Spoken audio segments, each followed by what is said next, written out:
आणखीन एक महत्त्वाची बातमी समोर येते। राज्यभर बनावट औषध साठ्याचं जे लोण होतं ते आता धाराशिव पर्यंत पोहोचलंय। धाराशिव जिल्हा रुग्णालयामध्ये देखील बोगस औषधांचा साठा आढळलेला आहे।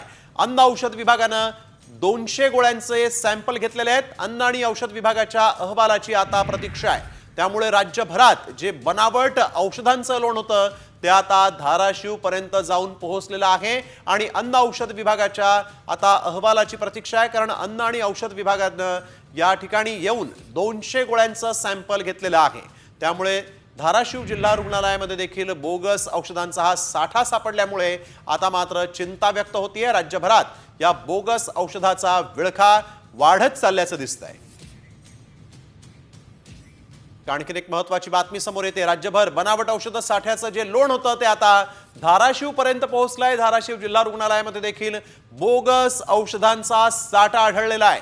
अन्न औषध विभागानं 200 गोळ्यांचे सॅम्पल घेतलेले आहेत। अन्न आणि औषध विभागाच्या अहवालाची आता प्रतीक्षा आहे। त्यामुळे राज्यभरात जे बनावट औषधांचं लोण होतं ते आता धाराशिव पर्यंत जाऊन पोहोचलेलं आहे आणि अन्न औषध विभागाच्या आता अहवालाची प्रतीक्षा आहे। कारण अन्न आणि औषध विभागानं या ठिकाणी येऊन 200 गोळ्यांचं सॅम्पल घेतलेलं आहे।